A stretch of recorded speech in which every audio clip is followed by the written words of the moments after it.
Pemilihan umum atau pemilu untuk memilih presiden dan wakil presiden, Dewan Perwakilan Daerah, Dewan Perwakilan Rakyat Republik Indonesia, DPRD Provinsi, dan DPRD Kota atau Kabupaten di tahun 2024.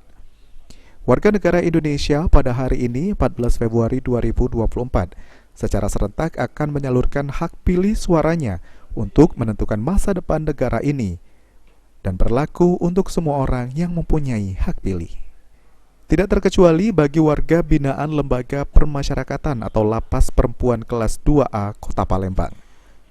Seperti yang terpantau di lapas ini, terlihat antusias ratusan penghuni lapas yang secara bergantian mengantri satu persatu menyalurkan hak pilih mereka. Turut hadir pula memantau langsung pemilu di lapas perempuan ini Kepala Divisi Pemasyarakatan Kanwil Kemenkumham Sumatera Selatan, Bambang Haryanto, serta Pangdam 2 Sriwijaya, Maijen TNI Yanuar Adil.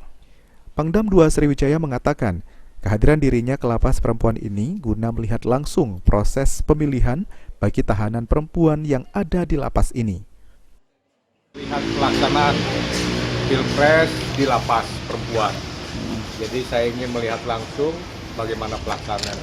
Setelah saya cek dengan Kalapas berjalan sesuai dengan rencana. Jadi tadi saya tanya mulainya jam 7, selesainya nanti jam 1 siang.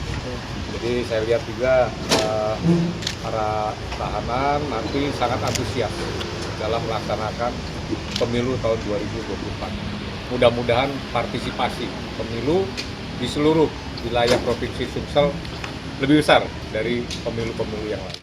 Sementara itu, Kadifpas Kanwil Sumatera Selatan, Bambang Haryanto mengatakan, warga binaan lapas perempuan di sini berjumlah 582 orang.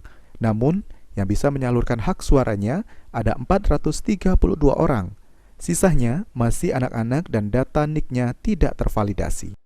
Untuk lapas perempuan kelas 2A Palembang ini, DPT kita ada 432 dari 582 warga binaan yang ada di dalam. Ada berapa TPS di dalam, Bang? Ada 2 TPS. Ya. Untuk kendala sendiri ada nggak, Pak? Alhamdulillah sampai saat ini tidak ada kendala apapun. Semua berjalan lancar karena semua perangkat dalam penyelenggaraan pemilu ini sudah hadir tepat waktu tadi. Wahyudi, PAL TV.